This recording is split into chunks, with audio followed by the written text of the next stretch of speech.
बिस्मिल्लाहिर्रहमानिर्रहीम। अस्सलाम वालेकुम।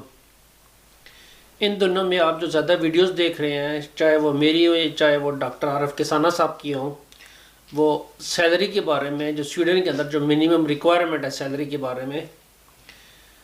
अब जो सैलरी इन्होंने बढ़ाई है उसके पीछे जो रीज़न है वो रीज़न आपको अभी तक काफ़ी हद तक समझ आ चुकी होंगी, और उसकी जो मेन चीज़ उसके अंदर कलेक्टिव एग्रीमेंट का ताल्लुक है वो भी आपको समझ आ चुका होगा। मैं सिर्फ 1 मिनट लेता हूँ आपको बताने के लिए कि कलेक्टिव एग्रीमेंट क्या होता है और उसका सैलरी के ऊपर क्या असर पड़ता है।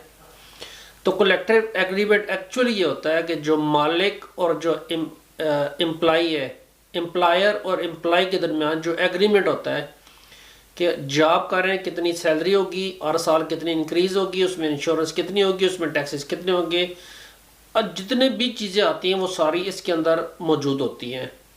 अब नॉर्मली क्या होता है कि हर बंदे को अपने मालिक के साथ एक कॉन्ट्रैक्ट कलेक्टिव एग्रीमेंट साइन करना पड़ता है। लेकिन जो स्वीडिश मॉडल है, स्वीडिश मॉडल के अंदर और मोस्टली जो कंट्रीज़ हैं जिनके अंदर थोड़ा सा भी सोशलिस्ट रुझान है या जहाँ पे ट्रेड यूनियन का गलबा है, वहाँ पे ट्रेड यूनियन तकरीबन हर सेक्टर के अंदर जो फर्म्स हैं, जो इंडस्ट्री है, उनके साथ एग्रीमेंट्स करती हैं कि इस सेक्टर के अंदर इस टाइप की जॉब के अंदर जो सैलरी है वो ये होगी, इसकी इंक्रीमेंट्स इतनी होंगी, इसकी बाकी सारी फैसिलिटीज़ वो होगी, वो ऑलरेडी डिसाइडेड होती हैं। इसलिए जब आप किसी कंपनी में काम करना चाहते हैं और उस कंपनी के अंदर कलेक्टिव एग्रीमेंट्स ऑलरेडी लागू होता है, तो फिर आपको किसी किस्म की फालतू बातचीत करने की, निगोशिएट करने की ज़रूरत नहीं है। वो आपको हर चीज़ कलेक्टिव एग्रीमेंट के हिसाब से देंगे, आपको फिक्र करने की ज़रूरत नहीं है। अब जो कलेक्टिव एग्रीमेंट की जो सैलरी है, वो सैलरी अगर मीडियम सैलरी से लो है तो फिर भी इसका मतलब है कि आपके डॉक्यूमेंट रिस्क में है। अगर कलेक्टिव एग्रीमेंट की सैलरी आपकी सैलरी से अबव है तो इसका मतलब है आपके डॉक्यूमेंट सेफ है। तो यहाँ पे इमिग्रेशन वालों ने बताया कि अगर आपकी कलेक्टिव सैलरी जो है वो बेशक अगर डाउन है किसी में, लेकिन आप जो सैलरी ले रहे हैं वो उस कलेक्टिव एग्रीमेंट से ज़्यादा ले रहे हैं उस ट्रेड में, तो फिर आपके डॉक्यूमेंट एक्सेप्टेड है, क्योंकि आप जो हायर अमाउंट ले रहे हैं उनको उससे उनको मतलब है, ना कि इस चीज़ से मतलब है कि उस ट्रेड का जो कलेक्टिव एग्रीमेंट की सैलरी है वो कम है। मैं आपको एक मिसाल दूँ, अगर एक लड़का है वो कारपेंटर का काम करता है और उसकी कलेक्टिव एग्रीमेंट की जो सैलरी है, मैं एग्जांपल दे रहा हूँ, वो 25,000 है। अब सैलरी तो उस ट्रेड की 25,000 है, लेकिन वो 28,000 ले रहा है। 28,000 क्यों ले रहा है कि उसने 4-5 साल उस सेक्टर में काम किया हुआ है, एक्सपीरियंस वाइज उसके जो साल की जो इंक्रीमेंट्स है उसके साथ लग के उसकी सैलरी वो 28,000 हो गई है। वो कलेक्टिव एग्रीमेंट बेशक डाउन है लेकिन सैलरी 28,000 है, तो उसके डॉक्यूमेंट्स एक्सेप्ट हो जाएंगे, क्योंकि उसका जो थ्रेश होल्ड है 27,360 क्राउन जो 2023 में इम्प्लीमेंट हुई है, एक्चुअली 2022 की सैलरी है, वो उस कलेक्टिव एग्रीमेंट की सैलरी से ज़्यादा है।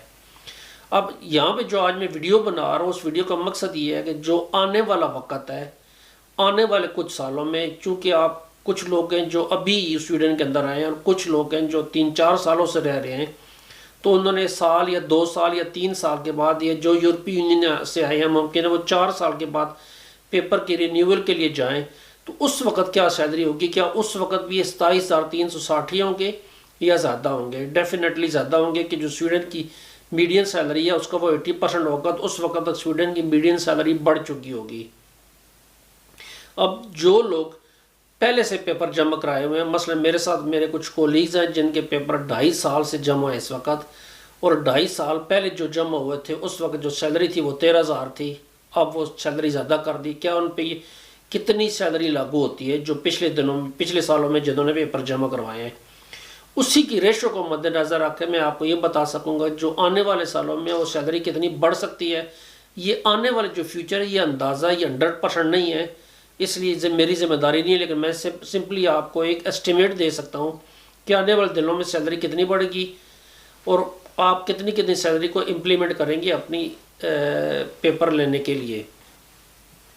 अब जो इस साल जो लोग सैलरी जो 1 नवंबर से जो लागू हो रही है वो 27,360 है, और 27,360 जो है ये 80% है 34,200 का, जो स्वीडन की जो मीडियम सैलरी है। मीडियम सैलरी का मतलब है सब लोगों की सैलरी को मिला के उसको फी का सैलरी पर मंथ के हिसाब से 34,200 बनती है, लेकिन आपने 34,200 के बजाय उस सैलरी का 80% लाजमी लेना है, और वो 27,360 है।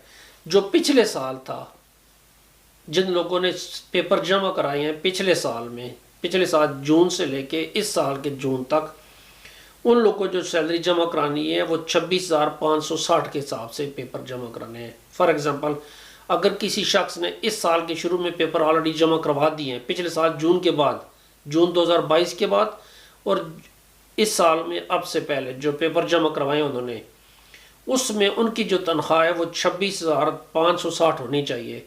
अगर उनकी तनख्वाह 26,560 से कम है तो उनके पेपर थोड़े से रिस्क में जा रहे हैं, थोड़े से नहीं, अच्छे खासे रिस्क में जा रहे हैं। जिन्होंने इस तरह पेपर जमा करवाए हैं 2021 में, मैं इसीलिए जून से जून का बता रहा हूँ, तो उनकी तनख्वाह जो बननी चाहिए 25,920। जिन्होंने 2020 में जमा कराए हैं पेपर, उनकी तनख्वाह बननी चाहिए 25,360। जिन्होंने 2018 में जमा कराए हैं उनकी तनख्वाह बननी चाहिए, 2018 का मतलब है जून 2018 के बाद जिन्होंने जमा कराया उनकी तनख्वाह बननी चाहिए 24,720। अगर ये आप पिछले 5 साल का ट्रेंड देखें तो हर साल जो एवरेज सैलरी है उसमें तकरीबन 825 करोड़ का इजाफा हो रहा है।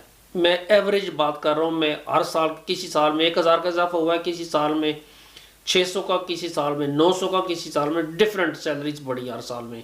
लेकिन मैं एवरेज बात कर रहा हूँ कि 825 स्वीडिश करोड़ के हिसाब से हर साल सैलरी बढ़ रही है। अब अगर आप 80% का हिसाब करें तो 80% का मतलब है जो आपकी सैलरी है वो 660 करोड़ हर साल आपकी बढ़ रही है रिक्वायरमेंट के हिसाब से। तो इस साल अगर मुमकिन है कि सैलरी उन्होंने मांगी है कि 27,360 है, तो अगले साल वो आपसे इससे ज़्यादा मांग सकते हैं। और इससे ज़्यादा कितनी मांग सकते हैं? 2024 में वो आपसे मांग सकते हैं एवरेज सैलरी के हिसाब से 28,020 करोड़। आप 28,000 से ऊपर लेके जाएं, 28,100 करोड़ भी हो सकती है, 28,200 करोड़ भी हो सकती है। तो ये एवरेज मैं आपको एक अंदाज़ा दे रहा हूँ, ये 100% नहीं है, ये मेरी जिम्मेदारी भी नहीं है कि यही सैलरी होगी। मुमकिन है उस वक़्त जो ये आजकल जो चल रहा है, क्राइसिस चल रहे हैं, क्राइसिस में कुछ लोगों की सैलरीज बढ़ी हैं, हमारी भी सैलरीज कंपनी ने बढ़ाई हैं, तो ये सैलरीज बढ़ भी सकती हैं, सैलरीज कम भी हो सकती हैं। तो इसलिए आप 100% इसको ना लें, मैं आपको एस्टिमेट दे रहा हूँ रफली कि आप अपने आप को इस हिसाब से प्रिपेयर करें। जो 2025 में पेपर जमा कराने जाएंगे उनको 28,680 की सैलरी की ज़रूरत होगी। जो 2026 में पेपर जमा कराएंगे उनको 29,340 से ऊपर सैलरी चाहिए। जो 2027 तक जमा कराएंगे उनको 30,000 से ऊपर की एवरेज सैलरी चाहिए। ये एक सिंपल सी मैथमेटिक्स कैलकुलेशन है। मैंने पिछले 5 साल की एवरेज लेके अगले 5 सालों पे उसको लागू कर दिया है और ये आपको बताने की कोशिश की है कि आप सिर्फ 27,360 पे न रहें, बल्कि हर साल इसने 600, 650, 700 करोड़ इसने बढ़ना है और उस बढ़ने का जो इफेक्ट है वो सबसे ज़्यादा आप पे होगा। मेरे लिए दुआ कीजिएगा, अपना ख्याल रखिएगा। अल्लाह हाफिज़।